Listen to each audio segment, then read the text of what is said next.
interviewed their families and so on. We left no stone unturned.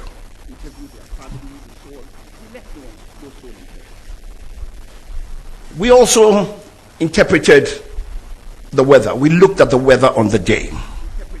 And we looked at the META, which is the actual weather at the aerodromes. We looked at the TAFs, which are the terminal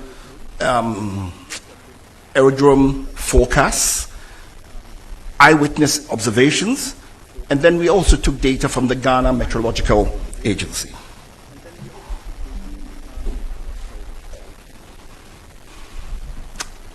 Next, the investigation team decided to look at the whole organizational and systemic processes under which the aircraft was operated. So we examined the Ghana Air Force policies, their flying orders, and their operational oversight mechanisms. We looked at crew authorizations. We looked at the air tasking order procedures. Because, for instance, for the particular day, the task order that had been given was to fly the Minister of Defense and his party from Accra to Obuasi and back. We looked at Air Force oversight, its safety culture, and the adequacy of risk management systems.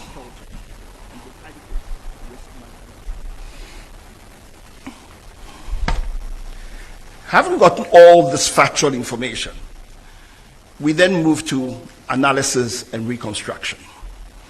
Using data from the flight data recorder and cockpit voice recorder, radar tracks, and eyewitness accounts, the flight path was reconstructed. We also looked at various analysis of several data and other similar accidents. And then we pieced together the sequence of events leading to the accident. From that, we came up with our findings and causes, and then finally the safety recommendations.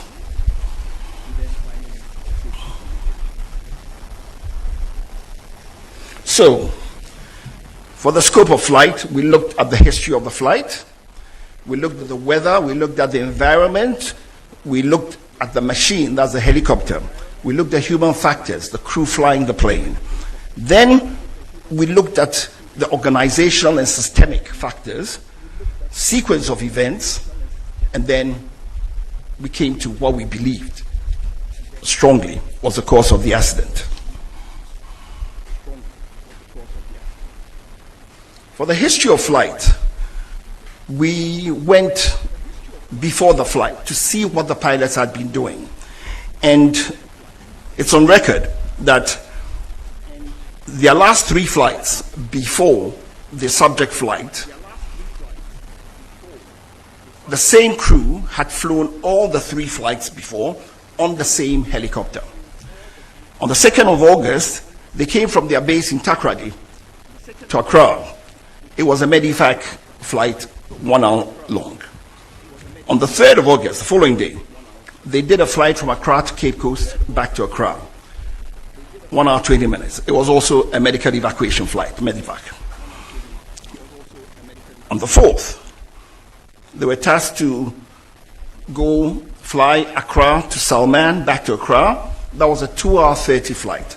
That was a bullion flight, cargo flight. On the 5th of August, they rested. Now, it helps to say here that in Ghana Air Force, there are flying limitations for the crew. You have 10 hours per week maximum, 62 hours maximum per month. Before flight, it's also accepted that if you've had a rest of 8 hours, you've had enough rest and you can go to work. They had in excess of 24 hours rest.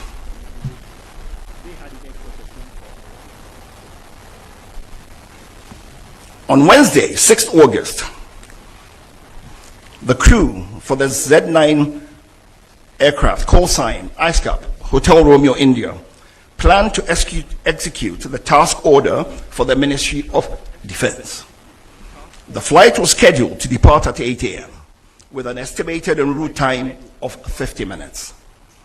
The captain delayed the flight due to adverse weather in Accra, Kumasi, and Obuasi. The weather improved about an hour later.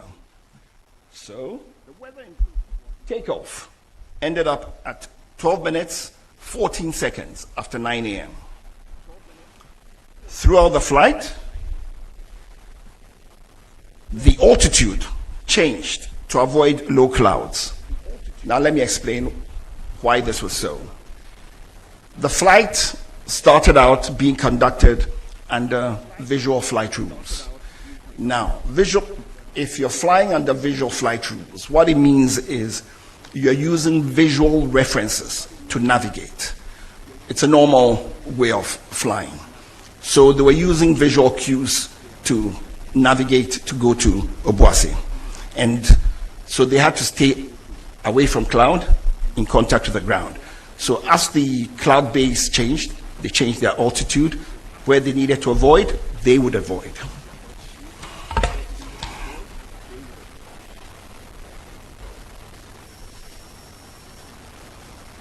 I'd like you to take a look at these two pictures.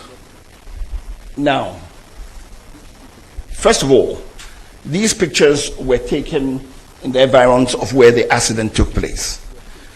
Take note, it wasn't taken on the day of the accident, but it's just representative. The picture on the left shows the morning weather and shows you the visibility, gives you some idea of the visibility on the day. The picture on the right is taken from the same place, looking at the same area, and you can clearly see that you can make out the ridges in the terrain over there. And it's noteworthy that on the day of the flight, this visibility you are seeing that I'm telling you, you can't even see that as you can see. On the day, the visibility was much worse. From eyewitness accounts, the visibility was down to close to 200 meters at some point. This also shows a picture of actual weather from a passenger who was on board the aircraft, just to give you an idea.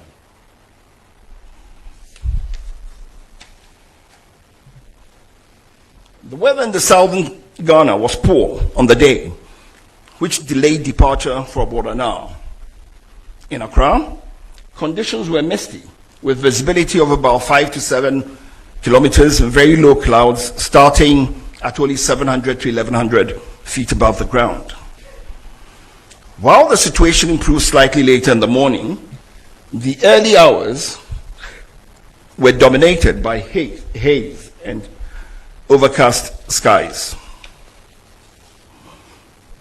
In Kumasi, the weather was worse, with drizzle reducing visibility to around 4 kilometers and heavy low clouds sitting just 600 to 900 feet above the ground.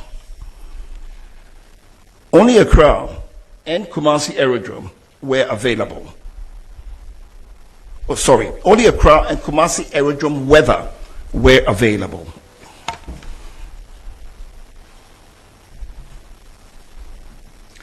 There was no formal information on the weather available to the pilots along the flight route.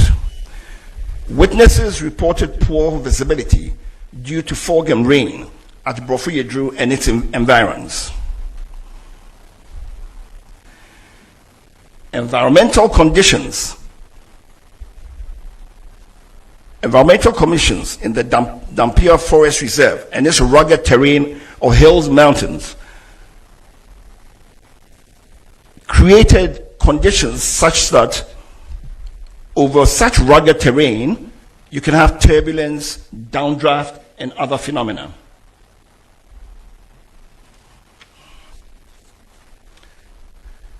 Now, to look at this is what we're talking about. This is a known aviation phenomena when you have such rugged territory. And what ends up happening is turbulent wind currents occur usually around ridgelines, mountains, and hills, and can generate sink rates in excess of 1,000 feet a minute in moderate wind conditions. These sink conditions can often exist well above the barrier that induces the eddies.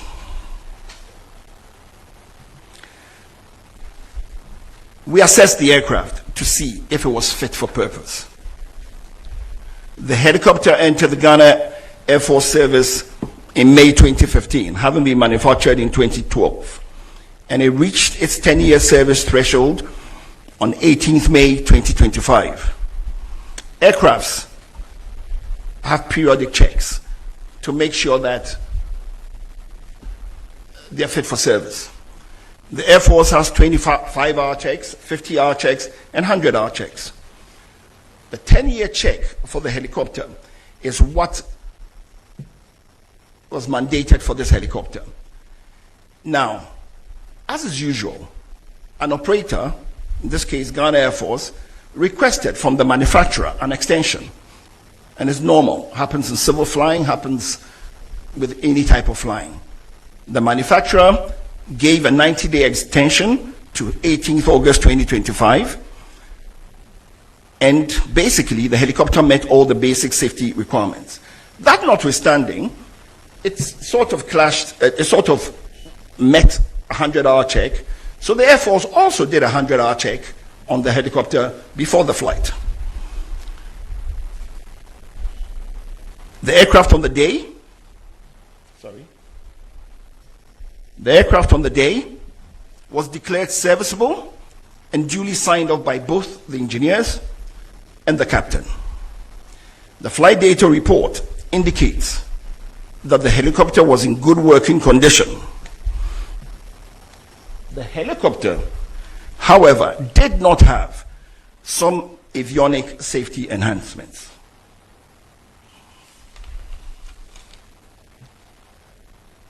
As I said before, the aircraft was serviceable and airworthy. The additional safety equipment that the helicopter did not have were things like the helicopter terrain awareness system or the enhanced ground proximity warning system, as you may choose, advanced navigation with terrain mapping, an automatic flight control system.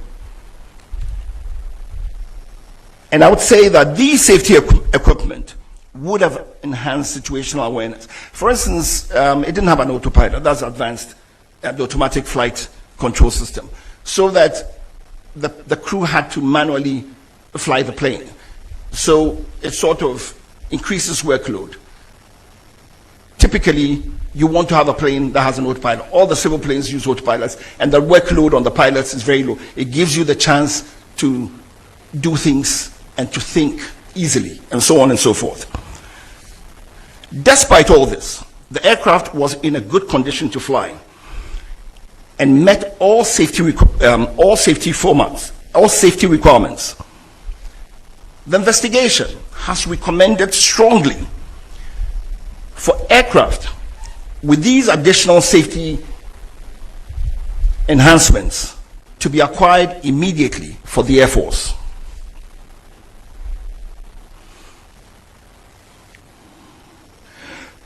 To rule out any potential human causes, we also examined the qualifications, experience, and competence of the crew. The captain has a postgraduate certificate in safety and accident investigation from Cranfield University, UK, in 2024. The captain was a qualified FAA, that's the Federal Aviation Administration, commercial and instrument-rated pilot from Bristol Academy, Florida, USA, in April 2015, 10 years ago. Within the Ghana Air Force, he was recategorized in March 2025 as a Cat C pilot. That is, a pilot qualified to be a captain on the helicopter, the Z9 helicopter. And he had a green instrument rating.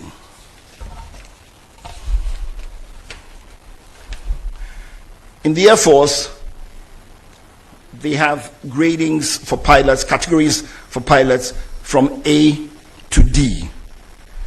D being, depends on what you call high and low, D being for the initial, sort of, and then you go all the way to A. It's interesting to note that for quite a while, and as at now in the Air Force, the highest category is Cat C. So the pilot was totally competent to be flying this plane.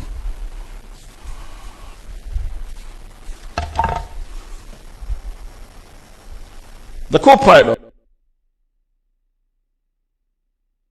was also a qualified FAA commercial and instrument rated pilot from Bristol Academy, Florida, and he qualified in April 2023. In December 2024, he was recategorized within the Ghana Air Force as a Category D pilot on helicopter type with a white instrument rating. To further rule out any potential human causes, we examined the medical and psychological records of the crew. A review of the medical and personal records revealed no known medical or psychological conditions in the captain, co-pilot, or technician at the time of flight.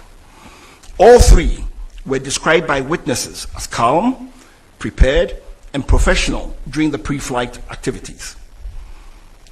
Fatigue or medication was not considered to have materially affected their performance on the day of flight.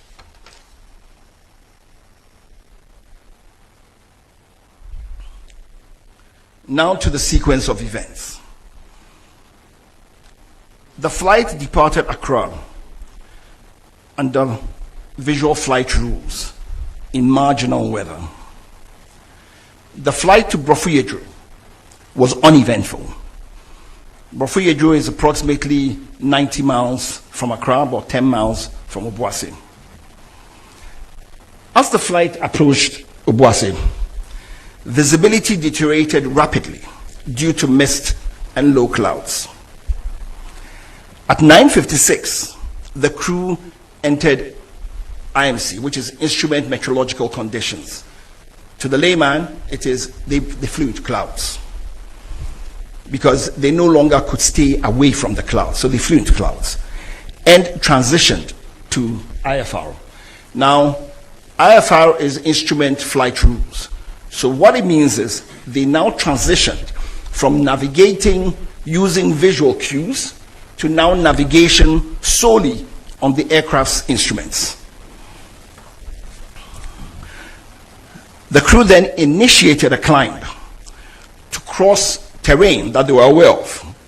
They initiated the climb to cross the terrain. Seconds before impact, the crew stated that they could see the high ground below, so they had gone over it. Suddenly thereafter, the helicopter that was flying up without any change in its power or in the pitch which we use to go up and down, suddenly lost height and impacted a ridgeline at about 1370 feet above sea level. And this was about 6.5 miles from the destination, and this happened at 9:58.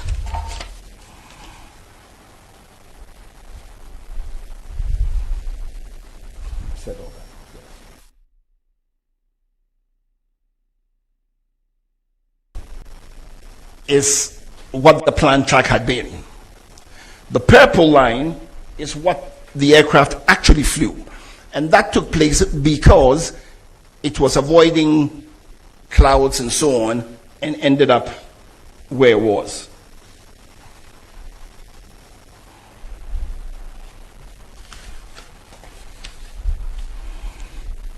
Now to our findings.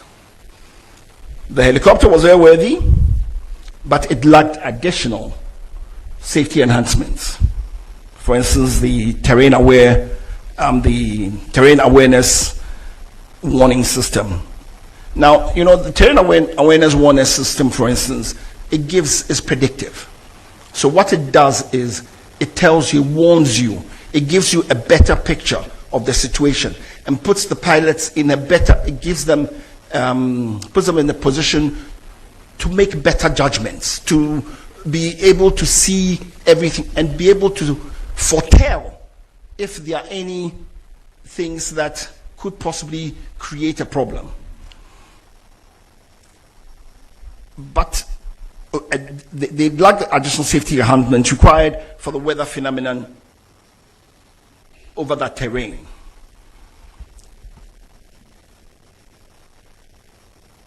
There was adverse weather, there was limited visibility, there was rising rugged terrain, with this terrain induced complicating factors, and there were no ground-based navigational route aids en route. The investigation would like to say that from everything they gathered, the emergency response was very timely. The fact that the first responders managed to get to the site in about 2 hours was remarkable, because the terrain has very steep slopes. It was raining, it was slippery. So it wasn't the easiest thing to do. When we went to the site, it was also raining and it was very slippery. And we struggled using sticks and everything to try to get up there. So looking at everything, we would say very confidently that the emergency response was very timely. The investigation determined that the accident was caused by the sudden loss of altitude and lift due to downdraft. This loss of altitude without change in power or pitch altitude is consistent with downdraft associated with changing environmental conditions over high terrain.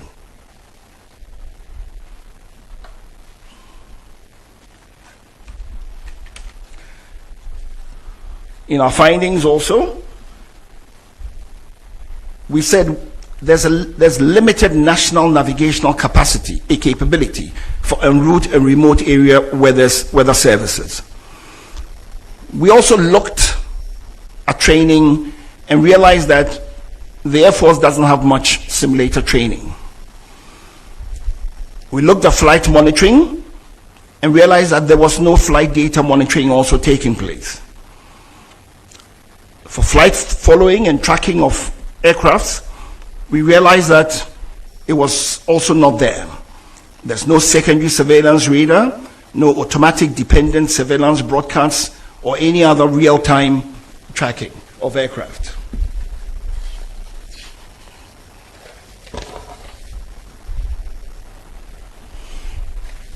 Our safety recommendations. There is a definite need to modernize the fleet of the Ghana Air Force.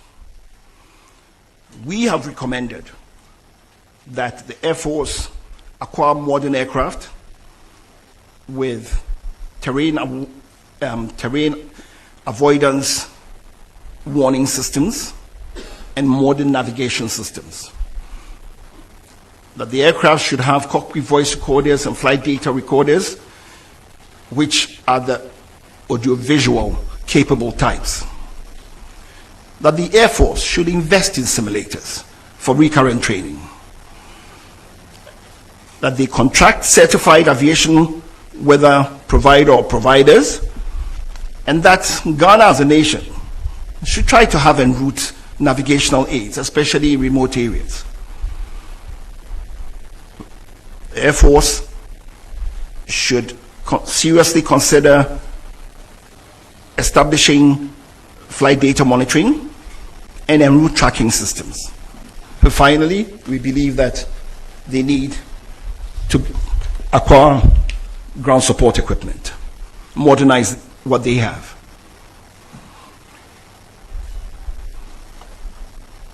In conclusion, the helicopter accident was an unfortunate and sudden weather-related accident. Implementing the safety recommendations will prevent the reoccurrence of future accidents. At this time, before I take any questions, I just want to give a few acknowledgements. I'd like to acknowledge the efforts and the support that the team had from the National Security Secretariat, led by the National Security Coordinator. It made what was a really difficult job for us much easier to do, and encouraged us to do and persevere to come up with these results. I'd like to say thank you also to the US team that joined us for a period of the investigation, the Chinese, for their warm welcome of us when we went to China for the decoding, and all the assistance that they gave us. They were very professional, and they worked with us and got us everything that we needed to be able to fully understand what happened. I'd also like to acknowledge the lead investigator, who in truth is not here today, Air Commodore Akron. He is on national duty outside, but he was a lead investigator and he worked really hard. I'd also like to acknowledge my mother organization, which is the Aircraft Accident and Incident Investigation Bureau, and its commissioner, Mr. John Womboti, for all the support he gave to us and the full availability of the AIB architecture to help us. And to the team that did this investigation, for their open-mindedness, their objectivity, their logic, their diligence and perseverance, and their dedication and commitment for over 2 months, working close to 7 days every day, sometimes from morning 9 till 9 at night, because we knew the country was hungry to know what had happened.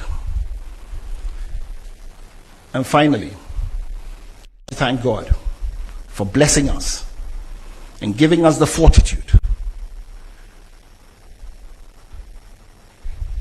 the mindset, and for guiding us to come up with this report, which we hope will bring closure to the families of our departed heroes and to the nation. Thank you.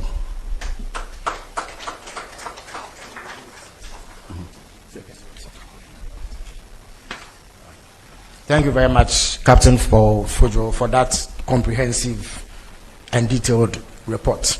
Well, at this stage, I would invite questions from members of the media present, so that any clarifications that are required are made before we leave. If you have a question, please take the microphone, identify yourself, the organization you work for, and ask it so that answers may be provided.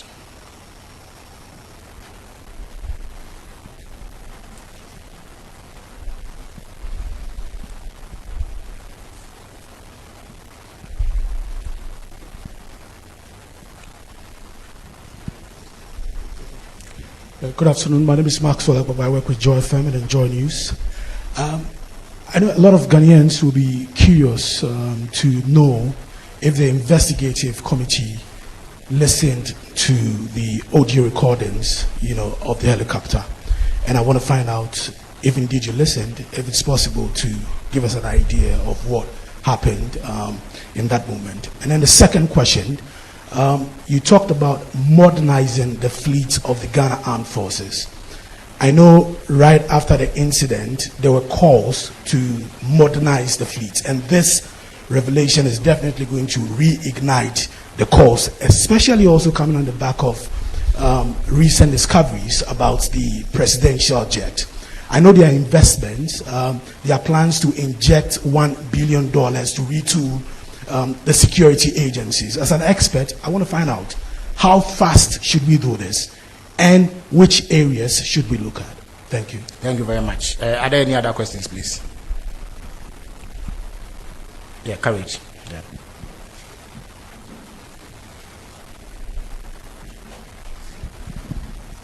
Komla Kulicha, I work at Media General. What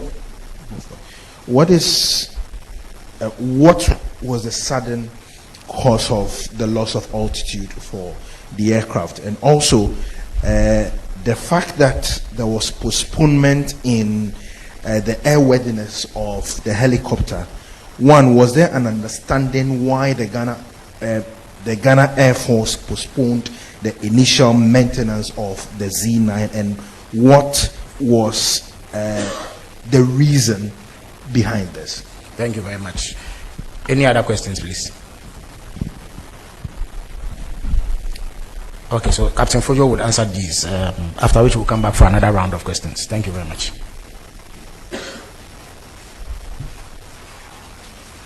Thank you for your questions. Yes, we listened to the CVR. We listened to it several times. And it is part of what informed us of what caused the accident. And for modernization of the fleet, we think it should be done immediately. Tomorrow is not fast enough. As soon as the country can afford and do it, we should do it, because it would help the Air Force with this core mandate, part of which is to fly dignitaries all over the country. And I think we owe it to ourselves as a nation to make sure that we have aircraft fit for purpose, aircraft that are the highest technology, to make sure that everything is very, very safe. Yeah. To the sudden loss of altitude, I'm sure it was in one of the slides. When you're over rugged territory, that's over terrain, dependent on the steepness and so on and so forth, it's very easy to have turbulence. It's caused by eddies and rotors. It's an aviation phenomena, right? And you have updrafts, you have downdrafts. And even interestingly, even above the ridge, you can still have downdrafts coming. And it's a phenomena, it's an aviation phenomena that unfortunately they fell into. They were very unfortunate, but it's a phenomenon that they fell into. And because there cannot be any other reason for that sudden loss of altitude for a plane climbing with power, with a pitch attitude, right? Because you see, the flight data recorder, to just help you understand the whole thing, the flight data recorder records the last 10 hours of a flight. The cockpit voice recorder records the last 2 hours of a flight. The flight data recorder, this particular one of this helicopter, records 93 parameters every second. The 93 parameters is made up of 48 analog parameters and 45 switch positions. So,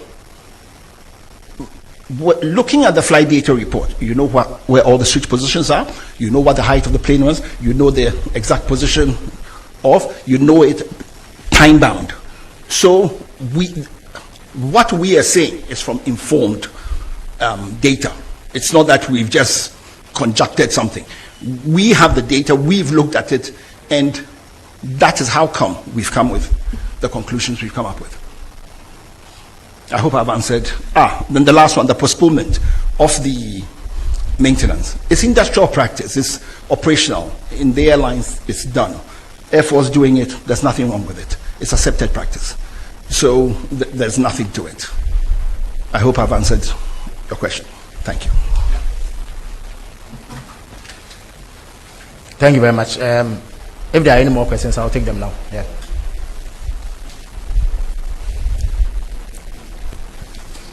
My name is Abdul Hanan Adam. I work with the EIB network.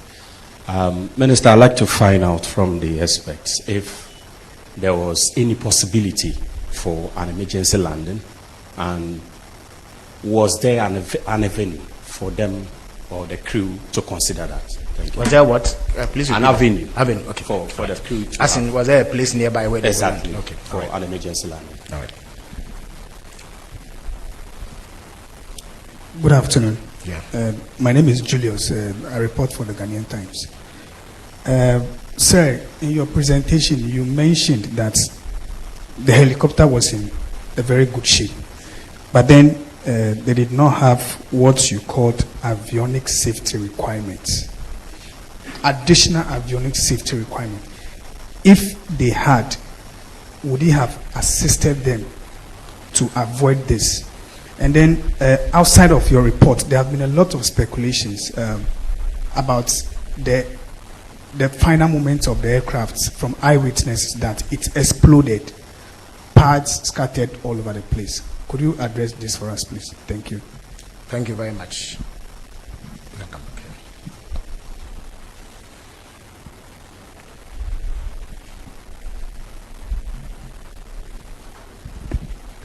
So I'm back again. If my memory could serve me right, I think the release by the Ghana Armed Forces just shortly after the announcement was made in this hall by the Chief of Staff did indicate that the heli went off the radar. But from the presentation, we are made to understand that there was no monitoring. I stand to be corrected though. How do we marry these two? All right. Thank you very much. Is there another question, please? Okay, so Captain Fojo will take these questions here.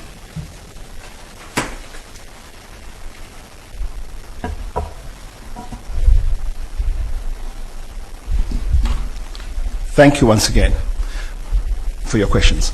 I would like to presume that when you say emergency landing, you mean a diversion, because an emergency landing is when something goes wrong with the plane, because nothing ever went wrong with the plane. The decision to continue or to do an intermediate landing is the discretion of the captain. The captain was confident that he didn't need to do it. That is why he didn't do it. In terms of the additional avionics, right? I believe the question was if they had it, would it have prevented the accident? Was that the question? Okay. All I would say is it could have prevented the accident because it would have put the pilots in a better situational awareness mode. And it would have put them in a much better place to have taken decisions which could possibly have avoided this. But let's not kid ourselves. Let me just say something. What they went through is the sort of thing that even the best anywhere would have struggled to get out of, using what they were, with the limited instrumentation and so on that they had. The instrumentation, the instrumentation was fit for everything, but what we are saying is, I guess it's like saying that more meat never spoils the soup. It's, if you have all these other enhancements, it really helps. The Air Force the Air Force would be happy to have these enhancements because they know what it would help them do, and it would make our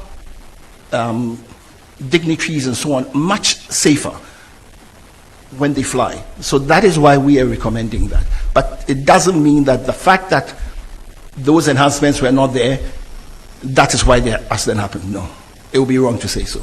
That would be too far-fetched.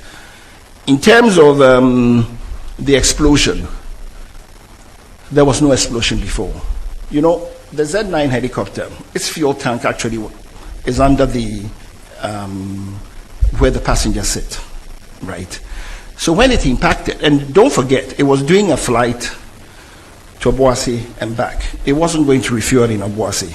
So it had fueled up well. So on impact, that is when the explosion took place. We looked at all that. We looked at the corroboration.